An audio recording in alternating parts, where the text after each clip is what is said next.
It's Happy Hour again from Uptown New Orleans. Hello, I'm Grant Morris. Happy Hour is part of the family of shows on the podcast network. It's neworleans.com. When you walk into a bar in New Orleans and you pull up a bar stool, you never know who's going to be sitting on either side of you. What you do know is no matter what they look like or what they're wearing, whether they just got out of a limousine or just got out of jail, they're going to be happy to talk to you because that's New Orleans and this is Happy Hour, a cocktail-fueled 60 minutes of random conversation with folks who have nothing in common. Other than we're all New Orleanians in a bar. Today we're at the fabulous Wayfare on Ferret Street. Wayfare is a bar and a restaurant where they serve handcrafted food and spirits. They put fine dining into a sandwich and they put fine booze into a glass. They have a 3-hour happy hour here every day. Everyone's got a drink around the table, I see. Very interesting looking collection of drinks. Happy hours from 4 to 7 every day. It's cheapo booze and excellent half-price food as well. And they have an awesome brunch on the weekends, both days, Saturday and Sunday. Check them out there at Wayfare on Ferret Street. I'm sitting around the table here with 3 fabulous people. Melinda Palacio. Hi, Melinda. Hello. Hello, indeed. Jordan Barnett. Hey. Hey. And Jeremy Phipps. Hello. Mojo. Do they still call you Mojo anymore? Still call me Mojo. They still call me Mojo. That could be the name of your next album. Oh, yeah, that's kind of tight. Remember those Trinity? Trinity is still my name, and they still... Who was that? No clue. Do you remember that? Was it like Clint Eastwood or someone? They call me Trinity. Chris, you know that, right? I don't remember. Oh, come on. Am I making that up? Are you fucking kidding? We got nothing. That's sad. Hey, so listen, Jeremy, we've had you on the show like about 100 times before. It's good to see you back. Yeah, good to see you too. How are you? Where have you been? I just moved back to New Orleans. I was living in Los Angeles for since the beginning of this year. You were? Yeah. Since the beginning of this year, and it's currently, what, October? Yeah, October. I moved back. So you didn't last too long in L.A.?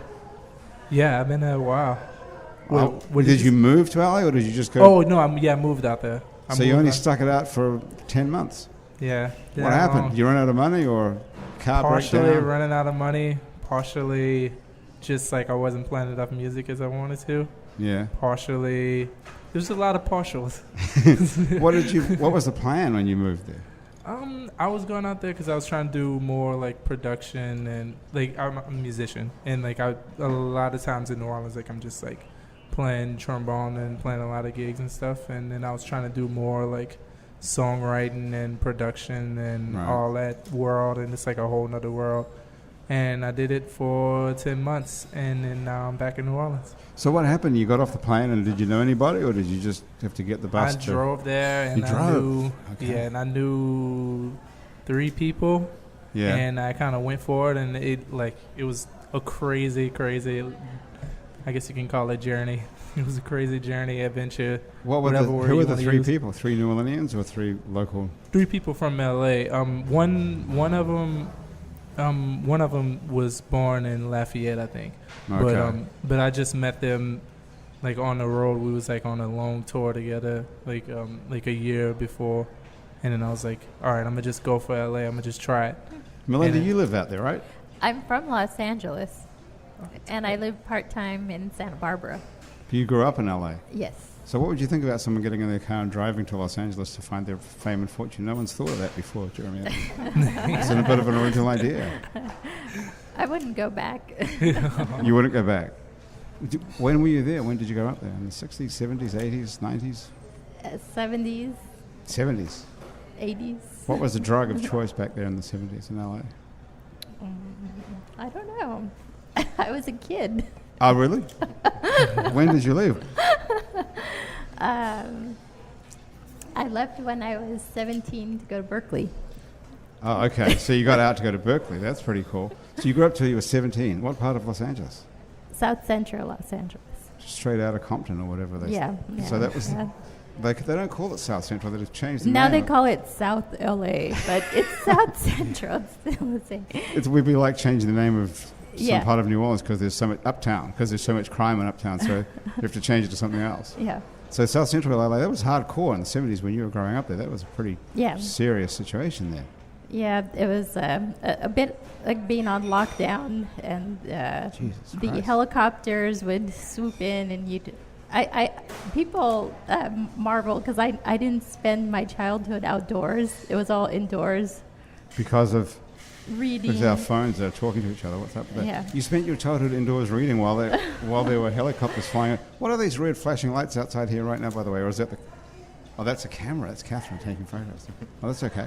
So I thought there was some sort of like It's my ambulance. aura. Yeah. I thought the cops were still chasing you. I'm still from California. So you were a little girl reading like a studious little kid. Yeah. And there were helicopters flying around outside. Yeah, I used to get poked fun at it, called things like dainty or schoolgirl. I'm going to write that down, dainty and schoolgirl. Well, you were a schoolgirl, right? Yeah. That's for reference for later. Mm-hmm. Yeah, you never know when you might need something to jog my memory. Dainty is nice. I like that, actually. Dainty is sort of an affectionate, cute little name, isn't it, Jordan? Yes, it is. Jordan, you're an attorney, aren't you? Yes. I thought so. Yeah. That's why you're not saying anything. Come in here a little bit. Sure. Okay. There we go. So, dainty is a nice name. Was that supposed to be like a pejorative, like It was supposed slander? to be, yeah. Why? Why would being called dainty not? I think because the people calling me that didn't know what it meant. They just thought. Well, that's a sad situation. This is before the internet, Yes. so you couldn't just Google the word dainty. I'm a pre-Google baby. Yeah, really. Pre-Google. So, which one did you? What was wrong with schoolgirl? That's meant to be like a poke at you too, because you're too studious.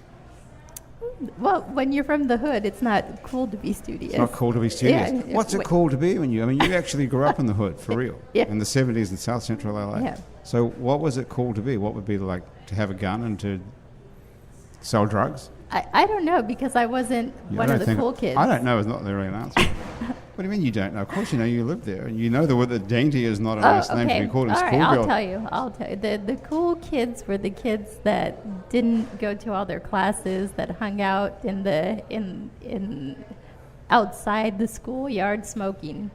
That was the idea of hip. Yeah. And cool. That was the cool Yeah. kids were outside smoking. Yeah. Yeah. And you didn't like to smoke? I have never smoked a cigarette, a tobacco cigarette. Well, that is dainty. There's You smoke weed there, Beck. Jeremy smokes tons of weed. I did go to Berkeley. You went to Berkeley. That's right. Well, Jeremy's a New Orleans musician and a trombone player, so that would require you to smoke tons of weed, wouldn't Yeah, they actually like when you filling out the paperwork Mhm. to become a musician. They're like, yeah, I'll make sure you smoke Trombone, weed. Right. Oh my god. What was that? Somebody being murdered in here? No, I think they think I'm funny. That's like Oh, someone's laughing at you smoking weed. Oh, that's okay. Well, that's not that funny, is it? I wouldn't make say someone scream just because you say you're a weed-smoking trombone player I in think New she's Orleans. laughing over there. Okay, well, that's okay. Okay, so anyway, Melinda, so there you are, a little girl locked in your room. What are you reading? What books are you reading back in the day then? You could save yourself now by saying some porno type. The Three Musketeers. Yeah. The Three Musketeers. Okay, there's people outside smoking cigarettes, cutting classes. There's helicopters flying around with searchlights, stroking, up and down the place. And you're inside reading The Three Musketeers. Or talking. I did get in trouble once because my mother didn't know where I was at, and I was talking with the town elder who lived next door, and she was her name was Florence, and she said, "I am named after the street Florence."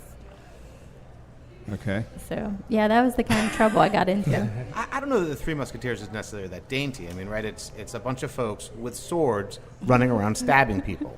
I don't even know what it's about, actually. Do have you read it, actually, Jordan? I think I've seen little bits and pieces of it there. There's probably a bad cable movie at some point. But if I remember right, it's was it Athos, Porthos, and Aramis?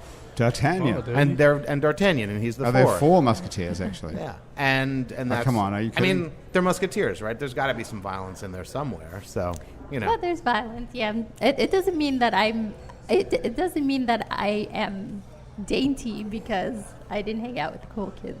I like dainty, frankly, don't you, Jeremy? I don't know what that word means. You don't know what dainty means? No clue. It means petite and what's the word for it? Like particular, like nice. But mostly it refers to size, doesn't it? Small. Well, petite is petite. It's French, isn't it? It's nice, isn't it? It's like an affectionate. What would you say? Well, how would you? You're a writer, right, Melinda? Yes. How would you describe? You should explain what dainty is rather than me. Then what is a small, elegant person. Oh, there you go. A small, elegant person.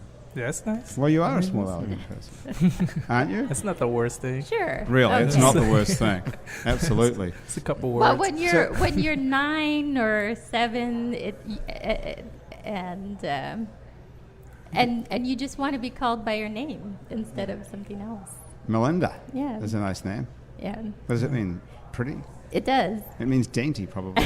No, but the funny thing is, when I was my first language was Spanish. So when I was first learning English, I couldn't say Melinda. How could you say it? I used to tell people that my name was Maleta. Does that mean something, or you just couldn't say it? It means suitcase. Oh my God. That's quite nice. That's another good one. And how old were you before you figured out your name wasn't Suitcase? About 2. Oh, that's pretty good. So you were an early starter. Yes. My mother was a teacher also. Okay. So you had a good start there. You got out of the hood somehow by being smart. I went to Berkeley, yeah. Yeah, so you got out by being smart. Yes. And how many people do you know still from those back in those days? Anybody? Are you in touch with anyone? And those assholes that called you dainty? No, I don't. Yeah, I don't know what happened to them. I don't even see them pop up on Facebook. What are their names? We take a look from right now. Who was that? Let's find them. That asshole that called you schoolgirl? Investigation. Yeah. When he finds out, you have a PhD now, right? No. You don't. I thought you were a doctor of letters. No, I was in the PhD program, and then my mother died, and I quit, and I went crazy. You went crazy. Yeah. Wow.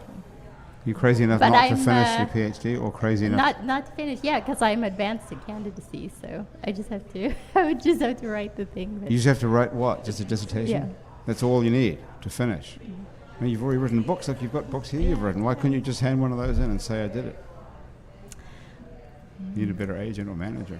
Jeremy, do you have a manager? It's a principal thing. It's the principal. Yeah. What are you talking about? Well, I felt What's the like principle? I had moved on from that life. Like who needs it? Yeah. Yeah. I feel that. Yeah. You feel Yeah. that? Makes sense. Yeah. Did you go to college, Jeremy? No. Jordan, you did. You were a degree in Yeah, went to the college law. and then got a Juris Doctor. Yeah. So you're actually. Where did you go to school? Went to college out in a small school in Minnesota, McAllister, and then went to law school at the University of Pennsylvania in Philadelphia, which is where I mostly live now. You mostly live in Philadelphia. Yeah, well, we spend most of our time there. We, my wife and I come down to New Orleans a fair amount, a couple weeks around Mardi Gras, a couple weeks in the fall, and when we can here and there. So what is this? This is the fall. This This your is the fall. trip. This is our fall. I Yeah. can't believe it. So you're taking your time off your fall trip to come and hang out with us on Happy Hour. Absolutely. Oh, that's very nice of you. Yeah. Good old Graham DePonte. How did she produce her? How did she convince you to do that? Free drinks, of course, will do it. She just emailed and said, and said that she had this, she had the happy hour and she wanted me to come on. My wife, Natalie Pompilio, had been on it, I think, last year at some point. Your wife was on here. Yeah. She's sitting right over there. She's right over there. She was the person who was a reporter in Iraq. Yes. During the war. Yes. It's a very compelling story. What were you doing while she was reporting on the war in Iraq? I was not knowing her. You hadn't met then? No, we hadn't met. We did not meet until 2000 and she's gonna be mad about this. I think 2003 or 2004. She had been living in New Orleans for three. Living in New Orleans for a while. Had moved back up to Philadelphia where I was. We met in 2003. We didn't start dating until 2005, but 2 years between meeting and dating. What happened? How did you meet? at a Halloween party. She was working with it's almost one your of my, anniversary coming up. She was working at the Philadelphia Inquirer with one of my good friends from high school, and so I was invited to a Halloween party. What were your costumes? At this party, it was me and my girlfriend at the time, if I remember right. And she's going to fact check me right here. Face. I know. She's sitting behind you, so you can't see. I want to say it was Ben Affleck and Jennifer Lopez, and I was Jennifer Lopez. You went to Halloween as Jennifer Lopez. Yes. Excellent. Sure. Yeah, it was a horrible costume, but I figured points for great idea. Points for creativity. I don't remember what Jennifer Lopez looks like now. Isn't that awful? Let me tell you, the costume looked nothing like her, if I remember right. It wasn't the low cut dress. Has she or anything disappeared like off that. the scene completely, or am I just out of touch? I don't even hear her name anywhere. Probably a little bit of both. Do you know what happened to her, Jeremy? You keep up. Jennifer Lopez, yeah, I know exactly what happened to her. What happened to her? I don't know exactly. I thought you were going to make up something I think good. she turned 50. I think she turned 50. She did? Yeah, I think she still releases music. J-Lo? Yeah, but I can't remember why she was famous even now. She was on The Voice. It was or either something. the butt or the voice. The butt. She had a great looking butt. That's right. Yeah. And then she was on. It wasn't even The Voice. It was American Idol. That was how long ago it was. She was in some movies. She was in but actress. pretty bad movies, though, I think. Yeah. And was she married to Ben Affleck at some point? I think she was. She was in a lot of really bad movies. She was in a really good movie that I can't remember the name of right now. She was like an FBI agent or something. George Clooney, a jailbreak. Oh yeah. Not Made in Manhattan. No, That was shocking. Out of sight, maybe. Okay, I don't know, and that was really, good. yeah, it was really it's surprisingly good. You wouldn't This think must be it. terrible to be one of these people like this and to have this incredible career, and you've made it against all odds, Yeah. against every form of competition, and then there's people sitting around going, "Whatever happened to that? Was it her butt that was so great?" It's so sad, isn't it? Yeah. Or maybe you should finish your PhD. Who knows? She may be happy. She may just be. She's probably banked a lot of money. She probably doesn't care much what we think about her either way. No, I'm sure she doesn't care what you and I Yeah. think about her, but it is kind of weird that these. I mean, she's to go through the rest of her life with whatever happened to, unless she does something else. I mean, what are the chances of having two amazing careers in your life? That's probably true. Well, what do you do exactly, Jordan? I'm a public defender. So Public defender. Yeah. That's how you get tons of time off. That's how I get tons of time off. The job Wow. does not pay that great, but I will say one good thing about my office is they give you a lot of vacation time, and they were great actually. How I first got down to New Orleans for any real period of time was in 2007. They had given me about 4 months off to come down here and work at the public defender's office, which was trying to rebuild itself after Katrina. So people volunteered as public defenders down here. Yeah. Were there enough cops to arrest people that were committing crimes that they needed public defenders here at the There time? were enough cops arresting people after the storm, and there were some people who were still trying to have their cases resolved from before the storm. Oh, okay. So a little bit of both. And there were not a lot of lawyers, right? Especially right after Katrina, but really the year after. A lot of the people who've been representing poor people, lawyers who've been doing that, just left. They weren't in Orleans Parish anymore. Okay. So they had a desperate need for lawyers, and How do you hear about that? Is there some sort of underground lawyer it public was a defense small thing? world. Yeah, it Law? was a small world. It was like I knew a guy from D.C. who was in Atlanta who was coming to New Orleans, and I'd already decided. My wife and I had already decided we were going to come down for about 4 or 5 months. She was going to do sort of demolition work and report out some stories. I didn't know what I was going to do, but I found this guy, John Rapping, in Atlanta, and I said, "Look, I'm trying to find something to do." He called me and said, "Can you come down to New Orleans and represent some clients?" And I said, "Sure, that sounds great." Wow. So that's sure beats gutting houses, which was pretty horrible. I was a pretty bad house gutter. My wife is probably nodding her head right now. I was horrible at it. How hard is it to pull out sheetrock out of a house? Apparently How could you fuck it's that kind of up, hard really? because I was pretty bad at it. Really? I can't even imagine how you would be unable to do that, frankly. But You anyway, just kick it. You just kick it it's until all soaking wet and disgusting. It just falls off the wall, basically.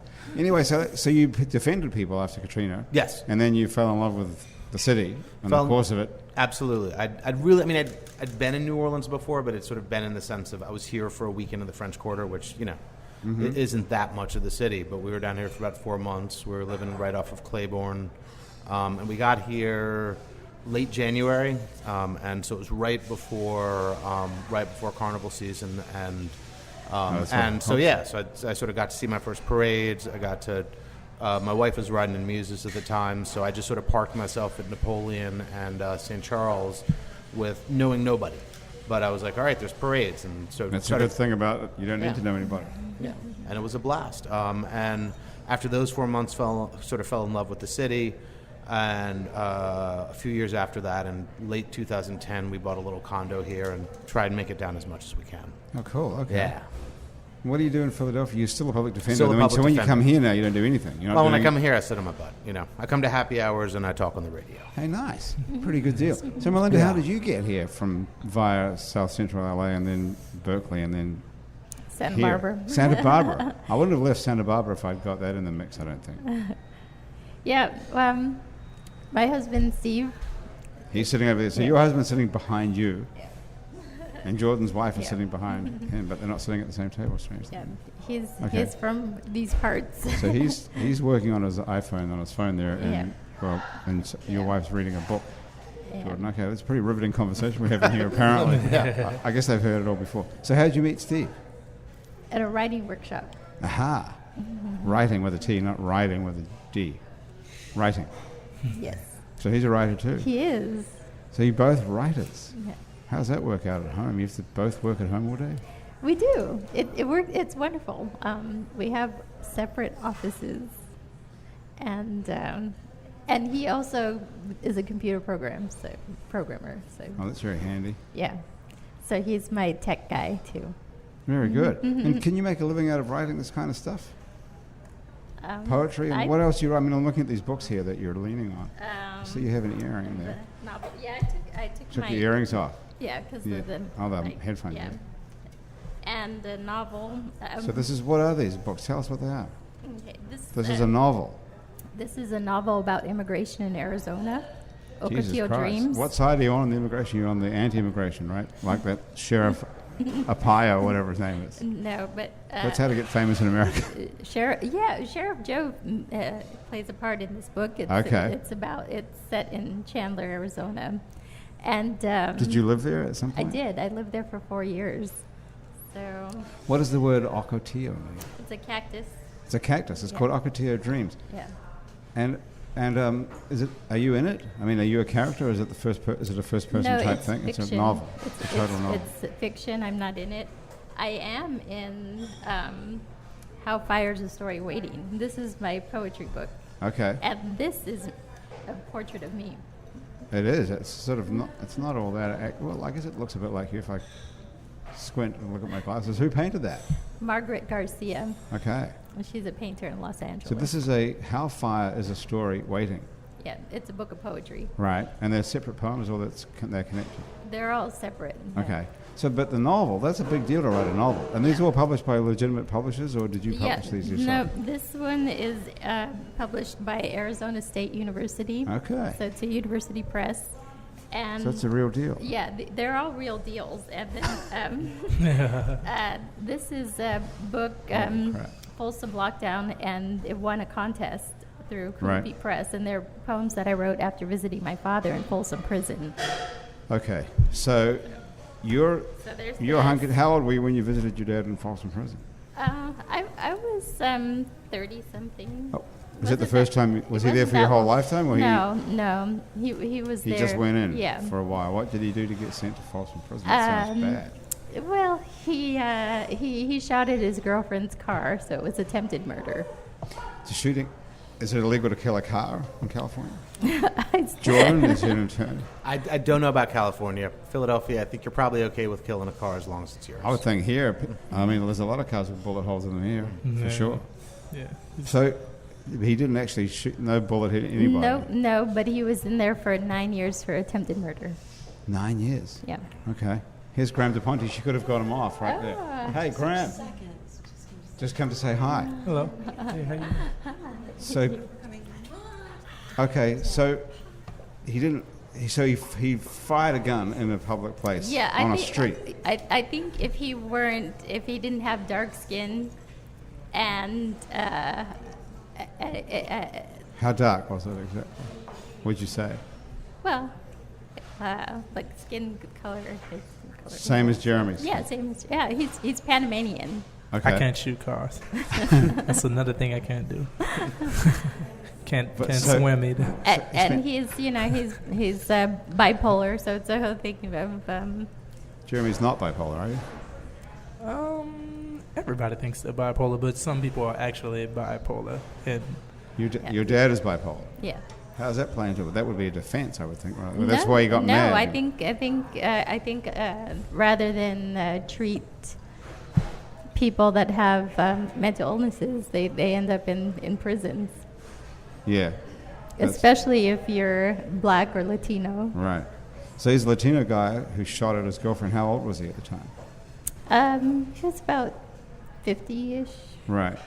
But, with all due, I mean, if you have a public defender, we have a public defender at the table. Is that a defense to say I am bipolar, or if you shoot at somebody, you kind of go to jail? Listen, unless you're O.J. Simpson? I don't know California that well. I don't think generally it's a sort of legal defense to the actual act of shooting. Like it's all right. Well, if you're bipolar, therefore you're not guilty of anything. in a just world, and we don't often live in that, it probably should be a lot of what people like to call a huge mitigating factor in looking at it. But then again, you can't be expected to wave a gun around to shoot at people and then say, well, I'm bipolar, so I'm going to get away with it. Well, no, So- but you also can't be expected to say, if we, as a city, as a country, as a whatever, don't actually provide mental health services when you act, when Right. you act abnormally, we're just going to lock you up. That's what And Melinda's saying. that's kind of what we do, and I think especially, Melinda's right, especially if you're black or Latino, and doubly so, I think, if you're poor and your family doesn't have the resources to actually get you mental health treatment. That's how we deal with people now. We lock them up. We wait till they come to the attention of the system by doing something horrific, like trying to shoot somebody. Yeah. And then we say, how'd they ever get a gun? Yep. So you got 9 years for that. I don't think you get any time for that here, probably.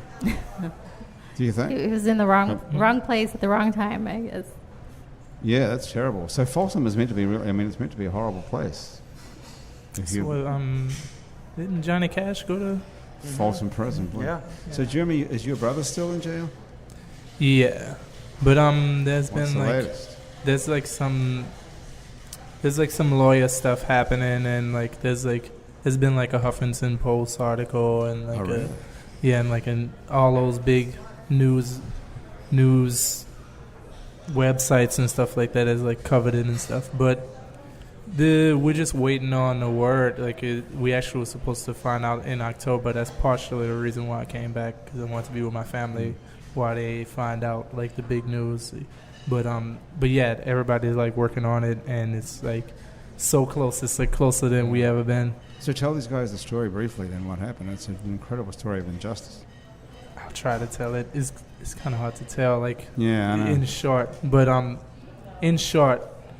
So my brother was a rapper. He was with this record label called No Limit that was like popular in New Orleans way back in the day. Got like hits and ghostwriting hits and he got real popular. And then he did this show in Slidell, and in Slidell, it was just a random show. Like it was, my parents was even wondering like why because he had like my whole family as his staff at the time, and a lot of people from the neighborhood working with him, because a lot of them was poor and stuff, and so he was trying to like give them work, and it was being security. But the problem was that like a lot of the people that was inside his crew was like gangsters, and like obviously because we all grew up in the hood and stuff. So what happened was a fight broke out between somebody in his crew and somebody in the club, and then shots rung out and the guy got killed. And then my brother, he had a gun on him out of protection, and he was just like running trying to find out where my family was. He was performing at the time, and so he was trying to find out where my mom was. And I think when a lot of people saw, when gunshots happen, everybody's running, everybody's scattering. They just see McKinley, my brother, with a gun in his hand, and they're like, oh, he must have did the crime. So we didn't think nothing of it. Like it was like, oh, obviously, like it's and who actually did the crime was my uncle. And what happened was, so like the next day we thought nothing of it. Like it was, of course, like justice gonna prevail, and like he didn't do the crime, so simply like he won't go to jail. So then the cops came over and they interviewed us and stuff, and then they took him to jail. And then he had a big trial, and his trial was like around same time as the 9/11 attacks.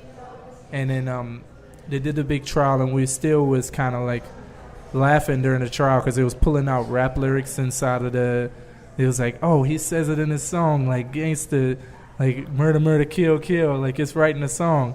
So then we thought nothing of it. And then when they had the big verdict, like they sentenced him to, I think it was 30 years without probation, 30 or 40 years. 30 years. It was 30 years. And then, so then he went to jail, and like he's been in jail for 15 years, and there's been like a documentary about it, like, and like a bunch of, like my family's been working like crazy. Oh, my uncle confessed to the crime, but they didn't believe in his confession. Are you serious? Yeah. You can confess to a crime and people don't believe you? Yeah. What? It's so silly. It's like there's like, and then it was an official confession. Like they had it like it's all inside of the, I forgot what they call that legal term when it's like on paper and like affidavit. Probably an affidavit or notarized statement. Yeah, Deposition, maybe. one of those things. And it was like videotaped and everything. It was with a reverend, and then he had to like confess to it. And then, but they didn't believe him. They thought we paid him to do that. Yeah. How much would you have to pay someone to confess to a murder? That's the thing that we kept on saying. Like, dude, you can confess. Like, how much can you pay somebody for 30 years of their life? Yeah. That's so much. But anyway, so after that, I haven't seen him since. My uncle just left. I guess he was just like, oh, they didn't think it was me. They didn't accept my confession. So he felt like he was off the hook. So he just like left, and I haven't seen him since. And my brother's still in jail, and they've been working and filing appeal after appeal. And the judge that was like the judge is like going to jail right now. That was like on his case. The judge is going to jail. Yeah, and the DA that was over the DA over the DA that was working on his case, like the district attorney, that was like the big one. He's going to jail too, and like a lot of it's in St. Tammany. These are local. Oh, this is in St. Tammany. Yeah, Lee Zurich had this whole big investigation that lasted like 3 days on the people that were like working. The people that was working on his case, but he supposedly did this to a lot of different people and accepted a lot of money and like all these crazy different ways, and like, and I don't know, if you search up St. Tammany, you'll just get a bunch of crazy stories about that. Wow! So this was the St. Tammany Parish DA or equivalent, or was it definitely the DA?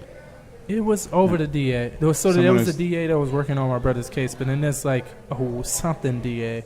Like the. Okay, so how come do you guys know anything about this? Someone who's the St. Tammany, and he's going to jail. This guy, what's he going to jail for? To be honest, I'm not sure if he's going to jail yet. But he's like, there's like this big story about him. Like this like 3-day. I think his name is. I wish I could remember his name. Jordan's Googling it right now for us. We're going to find that out. So that's a pretty familiar story, Melinda, to you, I would imagine. You've probably heard versions of this story before. It's awful. It's awful. And your dad spent 9 years inside, and your brother's already been there, Jeremy, for 15. how long? Like 15 already. 15, yeah. Going on 16. It's hard to get that, I mean, to even imagine what that must be like. It's easy enough for us to sit here and say 9 years or 15 years or whatever. I mean, it sounds awful, but can you imagine living that day by day, every single day? And the thing about my father is that he's out now, but sometimes he seems like he wants to go back because his life isn't structured and he doesn't have anything to do, and he doesn't. How long's he been out for? 2 years. Just for 2 years after 9 years inside. And what happens when he got out? Is there any kind of support or anything? There aren't any programs or. They just let you out. Walter Reed. Walter Reed. Walter Reed was his name. Sorry. Walter Reed. Yeah. Okay. Does it say what he's charged with, or I mean, how he fucked up in some way? Want to go? So, Melinda, when you got out, your dad got out. They just let you out the door, just like you see in the movies, and there's no support, no nothing. My sister went to pick him up. That must be an amazing reunion too. Did you live with your dad when you were kids? No, I didn't. No, I was estranged from him. My sister, she has a different mother, and she lived with him longest. Yeah. So you lived with your mom? Yeah, and my she grandmother. Was a school teacher, and your grandmother. Yeah. Okay. Yeah. So I had a different. I didn't meet my sister until she was 20. And how old were you? And I was 30. Oh wow! So your dad started all over again. Yeah. 10 years later. Yeah. So you never saw him. Did you ever see him when you were a little girl at all? When you were growing up, I reading did. the Three Musketeers? I saw him a few times in my life. Yeah. And he had a picture of me, and my sister would ask him, "When are we going to visit Melinda?" And his answer for over 10 years was next week. Wow. And what happened when you saw him first? Was it in jail or was it not? I saw him at my at his mother's funeral, at my grandmother's funeral. I've seen him at various, family events. Sometimes when I visit. And what's your relationship like with him? It's still a little estranged, especially since he's so removed now. He doesn't know how to be in his own skin. He's very and I would say maybe a little over medicated, because now he's getting medication and I think it's a bit too much. It's making him seem, he has that far away look in his eyes, and he still has the prison shuffle when he walks anywhere.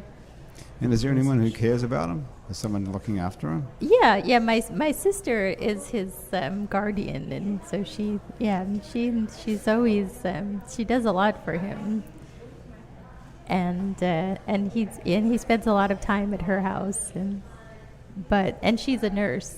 Where does she live? In Whittier. Whittier, that's in LA too. Yeah. What's that like?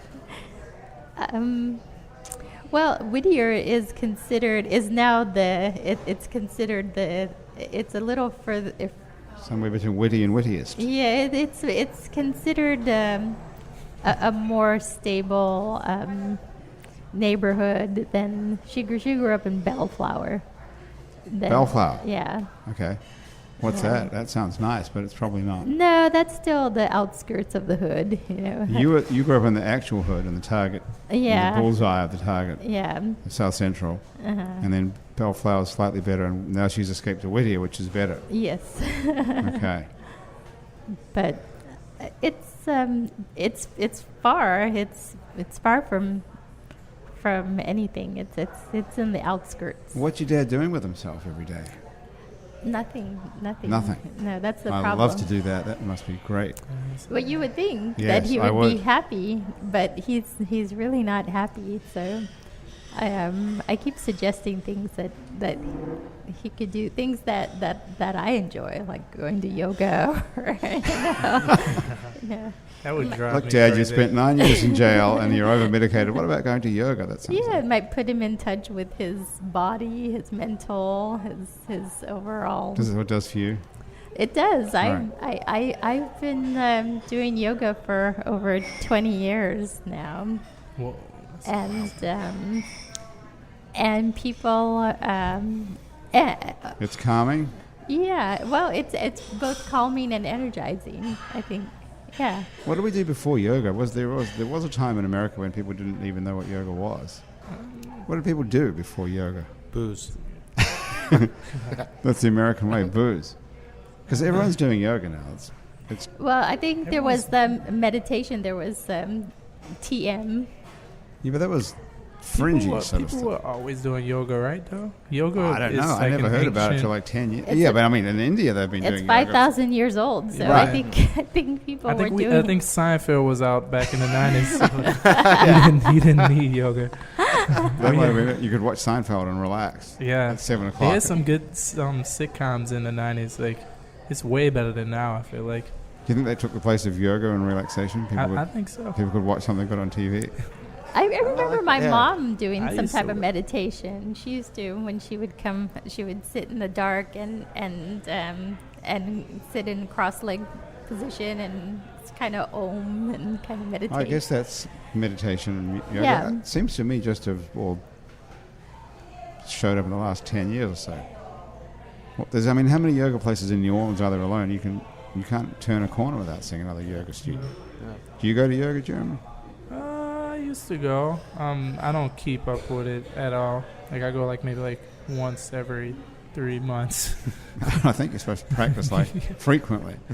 I don't know. I kind of do it to sound cool and have something to talk about. And then I'm usually the only black dude in there, so it's like Is that kinda right? tight. It's a total white thing, yoga? I wouldn't say it's a white thing, but the places that I go to maybe just happen to be mostly white. Are they uptown? Yeah, I used to go to one right up the street from here, actually. Ferret Street Yoga. Okay, that's just down the street from Wayfare. Yeah, I loved it. It was amazing. Well, why did you stop going? Stop. Well, I don't know. It's like exercising. You want to keep up with it, but then you just don't. You fall off, and then It's a funny thing, isn't it? What keeps you doing that? I mean, everybody stops. I know. It seems. So you've been going for 20 years, Melinda, though. So you. I did, but I think I stopped maybe for a year or two. Yeah. Seems to be, I mean, if everybody joins a gym and has all these good intentions, but no one follows through on it, you can't keep going for some reason. Do you do any sort of exercise, Jordan? I go to the gym occasionally, treadmill, weights, but the same problem. I sort of go for a while, then slack off, then feel guilty about it, then go back in. Yeah. But last year I broke my leg, and Nice. and my yoga teacher gave me yoga exercises I could do in bed with my cast on. So. Oh, there's yoga you can do in bed. Well, that would change it for me. What does it exactly entail? Moving your toes? No, your upper body, and you're still doing the yoga poses from the waist up. They do have kind of like old folks yoga too. How did you break your leg at this age? I fell down the stairs. You can see my scar. Geez, you got a huge scar on your ankle, right from your ankle halfway up your calf. Is that called a calf? Yes. Yeah. What did they do in there? They chopped you up to put a plate in there or something? Yep. I fell down the stairs. I was carrying 2 heavy bags of books, and I was running down the stairs. Books. Reading. If you had a Kindle or something, you would have nothing would have happened. Oh, man. Yeah. And I fell. Oh. And where were you? In the library? No, I was at home here in New Orleans. Couldn't even sue anybody. And I dislocated my ankle, so my foot was facing the wrong way. Ow. Yeah. Those are the faces Everybody's that I got. face. Yeah. See, I was in shock, so I didn't realize how bad it was until luckily Steve was home and he scooped me up and threw me in the car. And then when we got to I guess he did the throw you in the car, literally. Yeah, when we got to the emergency room, I could see people's faces, and they were making horrible faces, squinting and covering their eyes. Are these people waiting to see the doctor? Yeah. Or these are medical people? People waiting to see the doctor. Yeah. Oh. And there was at Baptist, so a very nice orderly came with a sheet to cover me up because I was wearing a dress. So my foot was flipped over, and this guy comes with a sheet.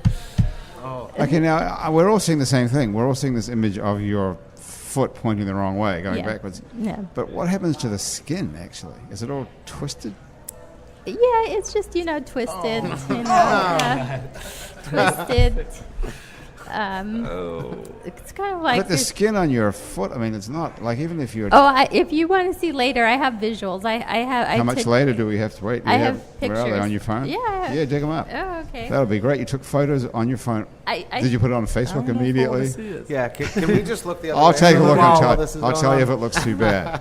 So you took photos, you're sitting at the hospital with your foot facing the wrong way. You think, doesn't look good on Twitter. Well, I took photos, and people were kind of amazed that Didn't hurt. Well, I was in shock, and then they gave me morphine, and so then I wasn't in pain anymore. That's like the positive of the hospital. That's the upside of your foot being twisted around the wrong way. Oh my God! So at some point, did they come in and go, "Oh, we'll fix this for you," and twist it around the right way, like that, or was it? Steve was in the room when they did that. When they put my foot back in place, and they told him, they said, "Are you sure you want to be here?" And they offered him a chair, but he. Everyone's face here. Jeremy looks like he's seen a ghost. He said he didn't need the chair. And he just stood there and watched him twist your foot. I mean, Steve is a brave man. I tell you what, I would have run out of that room. That must be, if you're a doctor though, and you're like in an emergency room, well, that must be one of the coolest things you could get to do. It's not a gunshot. It's not somebody who's, cut themselves in some horrible way with a knife or something. Someone's got their foot twisted around the wrong way. How often would that ever happen? Yeah, everybody would come running and say, "I'll do it." It was kind of dangling, so they had to put a splint on it, and then they said, "You have to see the surgeon tomorrow." And then I saw the surgeon. He said, "This splint is not going to do. You need immediate surgery." So someone at the emergency room didn't even know what they're doing. Right? They just put a little. What hospital is this? So we can. Ochsner. At Ochsner. That's meant to be like the greatest hospital of all time, if you believe the press? Well, the surgeon that I had at Southern Baptist, he did a great job. Well, Southern Baptist is owned by Not, Austin no, now, so- SOS. Southern SOS. Orthopedic Specialists. Oh, that's across the street from Austin, I Yeah. think, on Napoleon Avenue there. Yeah. That's where you went, so you'd recommend them? Yeah. He Okay. did And what they do, they slice the giant... They put a plate and 6 screws, and one of the screws goes all the way through my ankle bone. Jeez. I'll show it to you. No, thanks. What do you mean? You've got a photo of the X-ray? Yeah.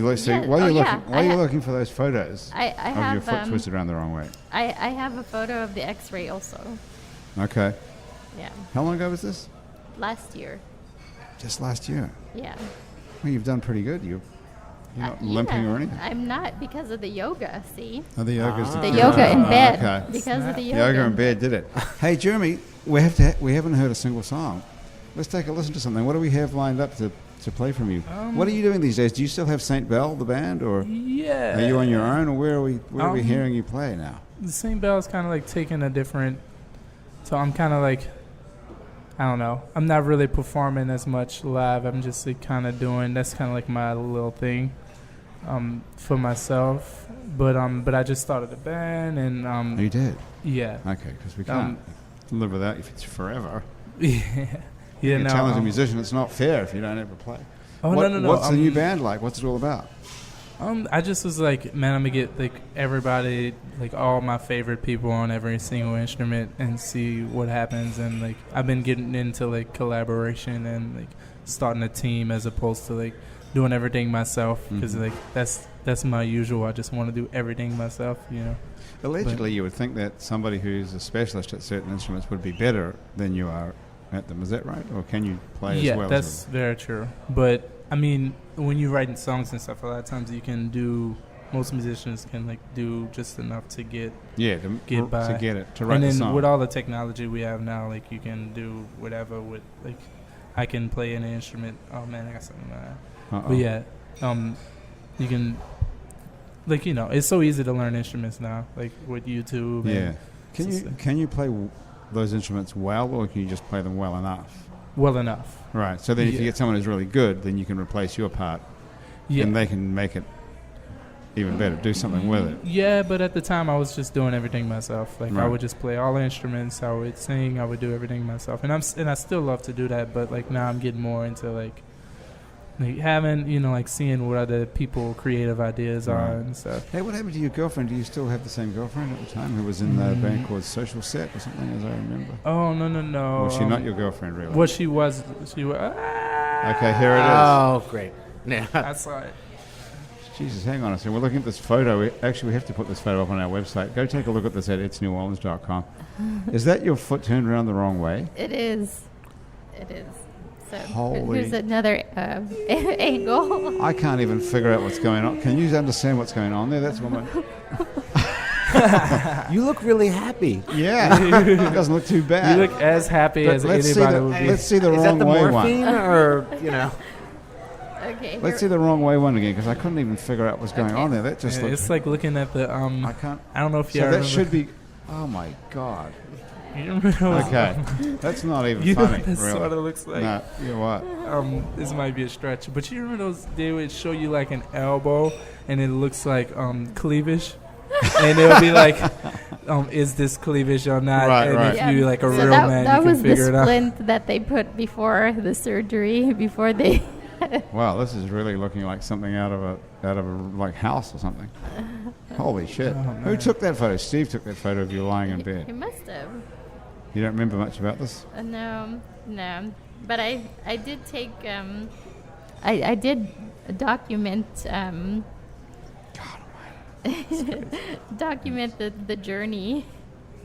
So Holy this crap, was what's my view for most of the summer for about 4 months. That's your foot in a giant cast, Yeah. lying in your bed doing yoga. Yes. Holy mackerel! What did you catch up on? A lot of reading, I would imagine. Though, did you write a book at this time? I'm writing a new book, so I have a new book, and I was on. Oh, you look cute. You look very dainty. In that shot, schoolgirl. And then, so here's the after the surgery. Okay, that's not good at all. Okay. Oh, boy. Put that away Yeah. now. Nobody wants to see anything like that. That's all. God, you poor thing. That must have been very painful. Yeah, and this is how I had to ride in the car because Well, okay, what's going on there? You're lying on the back seat or on the front on the seat? floor, on the back on the seat, on the back- floor. Wow. With your legs up. Yeah, because I had to keep it elevated. So I had a little pillow on the floor. Well, that's cute too. Very dainty. So you're lying on the floor of the car with your feet up, pointing towards the ceiling. Yeah. And so I just see all these treetops and, I had Wow, my that's bird's pretty- eye view. That's like being a cat or a dog or something in the car. So you weren't driving for a while, I take it. So here are the evil stairs that I fell down. Oh wow. Oh, Well, they're man. nice Do you looking still, too. Do you still walk down the stairs like regular? I do. I can walk down the stairs.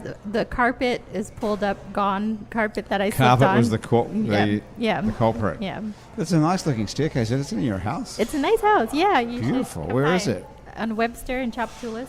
Okay, so that's uptown. So you don't live here the whole year either, right? You live part of the time here and part of the time in Santa Barbara. Santa Barbara. Not such a bad life. You live part of the time, Jordan, here and then Philadelphia. Yeah, not as But much, I just- think, as Melinda and Steve, but we're here about a month out of the year. And that just leaves me and Jeremy to be stuck Yeah, here. I'm partially here, partially in Chalmette. In Chalmette, what are Yeah. you doing down there? My parents live down there. Oh, really? Yeah. Okay. My stitches. No, that is really attractive. Wow. How many stitches is that? About 100? About 20. Jesus, that looks bad. What was the pain factor like? The pain factor. When I walked into the emergency room, they said, "What's your pain?" And I said, "Oh, it's about between on the scale of 1 to 10." I said 2, and they left. They came back, and I said 20, and they came back with the morphine. Wow. So this didn't hurt? I was in shock. I was Yeah, in right. complete shock. Well, the human body is pretty amazing that you can do something as horrific like that and it just shuts off pain. Yeah. It's pretty impressive, actually. Yeah. And yeah. You have to believe in something. Well, who created it, God or Darwin? Whew. Melinda, what do you believe? I think you created it. Really, that would be awesome if I created the human body, but You kind of look like somehow- God. I somehow don't think I could claim any of that. So what happened when you went crazy? When I went, Okay, put the phone down there. We can't. oh, because I was looking for the X-ray. Oh, the X-ray would be good. Okay, yeah, find that. That's for sure. And see, I was rocking the cane. I had this little cane.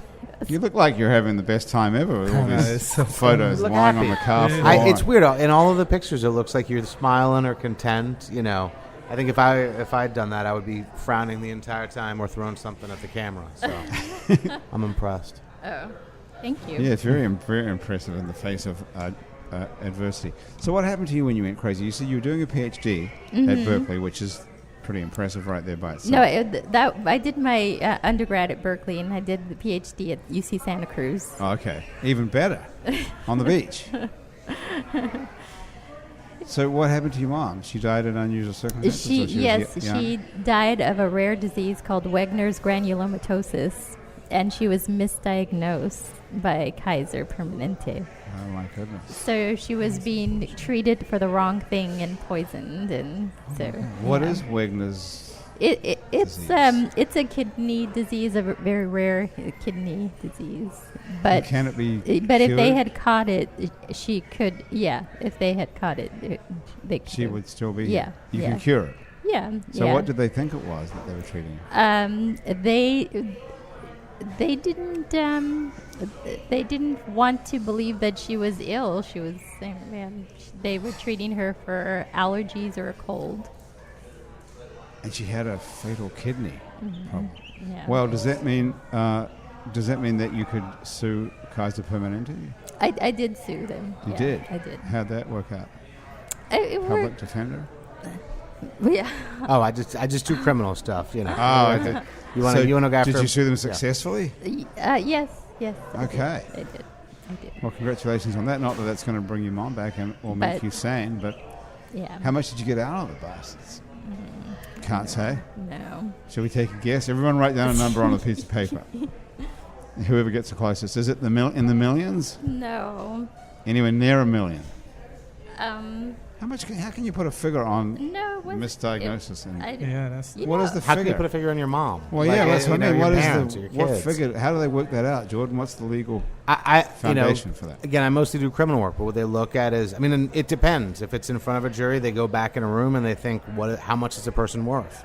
How much would they make? How much is a person worth? I know it's a How much, frightening I idea. see. How much would you Like make how in much your would they lifetime? make in a year? How much are you going to give someone the value of, like, how much is it as the daughter loses her mom? That's how they figure it out. That's how they figure it out. And sometimes that's, some money. Sometimes it's not so much.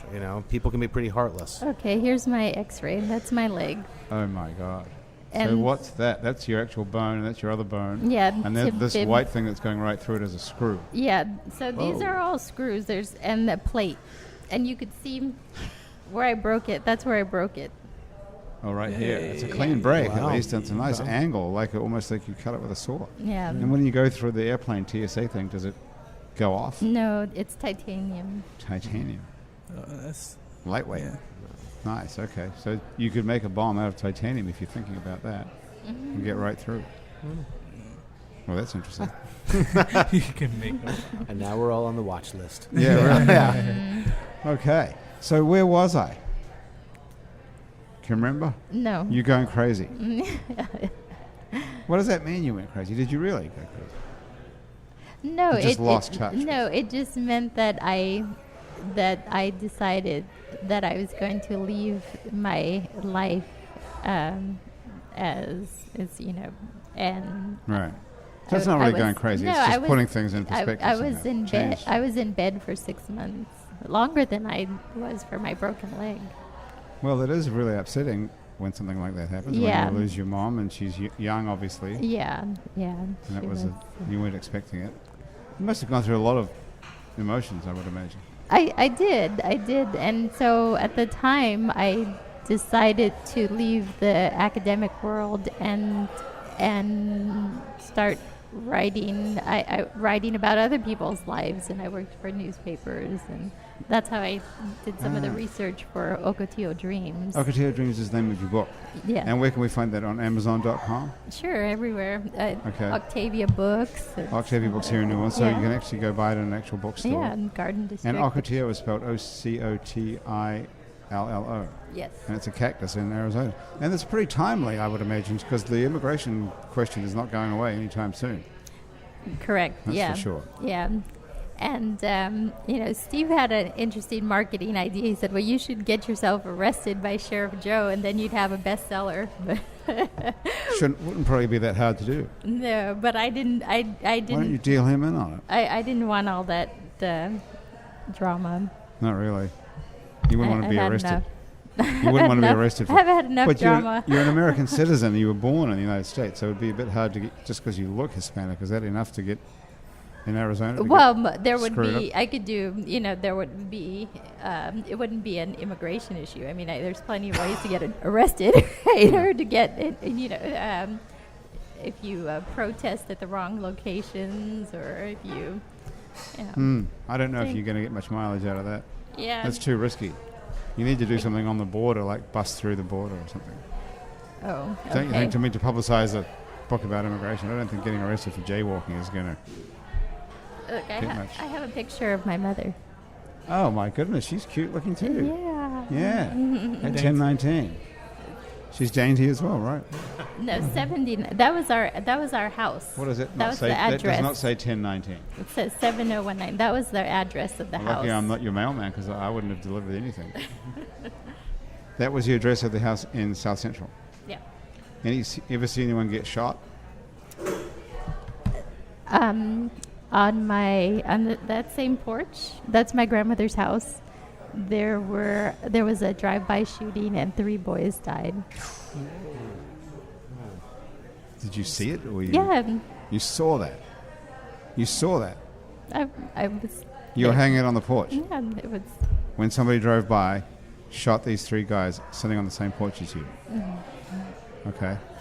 And did you know who the person was who shot them? No, Did they know? It was just a random... the dead kids. Yeah.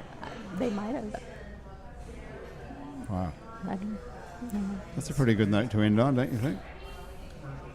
Yeah, we have to get out of here, guys. But before we do, I just have to say thank you to these people who made this show possible. Petite Pet Care helped us out make the show today. If you're going out of town or you have a crazy schedule, the folks at Petite Pet Care will take care of your pet in his or her own home. You can contact them at petitepetcare.com. Basics Swim and Gym have a full range of, fashion swimsuits, you guys, workout and yoga clothes. Yeah. Check this out, Melinda. Check them out. They're on Magazine Street near Jefferson Avenue. Oh, They have the whole bunch of swimsuits and yoga clothes with style, not just... They hook me up? They'll hook you up. Yeah, tell them you heard about it on Happy Hour, and they'll give you some sort of discount, I bet. Okay. Hangover Destroyer also helped us out with the show today. The only all-natural product medically proven to prevent a hangover. All you have to do is go to Hangover Destroyer's website. It's called hdestroyer.com and write Happy Hour in the coupon code if you can sober up enough to do that. And you'll get 30% off of Hangover Destroyer, and you too can seize the dawn. And that's about it for today's show, everybody. Thank you so much for joining us. Thank you. My guests have been Melinda Palacio, Jordan Barnett, Thanks. and Jeremy Mojo Phipps, who we did not listen to any music from at all whatsoever. But we can find out what you're up to on our website by following the links on our website, it's neworleans.com, and take a listen to some of your new stuff there. Yeah. And steal it off the internet. Thanks so much, everybody. That's another Happy Hour. Our producer of the show today was Graham DePonte. Our technical director and associate producer is Chris Kehoe. Christian Unruh is our music director, and our theme music was written by and is currently being played by Mitch Foreman. If you'd like to be on our show and you can sit around a table for about an hour and stay upright, drop us a line. Our address is on our website, it's neworleans.com. We can also check out many other Happy Hours, as well as some other shows we make here. Out to Lunch with Peter Raschuti, live from Commander's Palace. True to the Game with Chris True. Midnight Menu with Margot Moss and the Man Who Ate New Orleans, Ray Canata. Louisiana Eats with Poppy Tucker. Milo's Music Parlor with Kim Vu. And the revolutionary new way to buy a house in New Orleans. It's called Unlisted NOLA. You can keep up with us on Facebook and Twitter and a bunch of other time-sucking social media as well. And all of it we're called It's New Orleans. You can find photos from this show on itsneworleans.com and on our Facebook page. These photos are taken today by the fabulous Catherine King, who's sitting over there at the table. Look, actually, I'm a little worried about her eyes. Look at her eyes. She's just focusing. Is that what it is? They look like they're coming out of her head, actually, for real. I'm serious. Melinda, don't you think? I'm a little frog. I'm a little worried about that.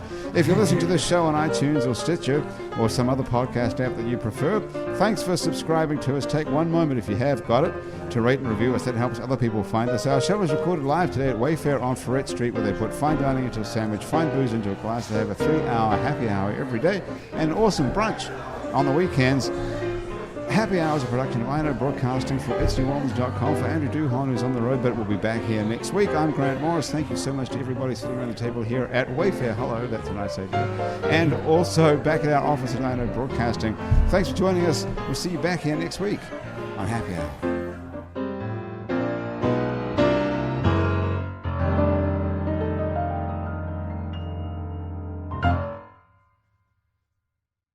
Let's be honest, there are tons of ways to send money back home, and every company promises me the same things: good rates and safe transfers. That's why it can be overwhelming to choose a new way to send money.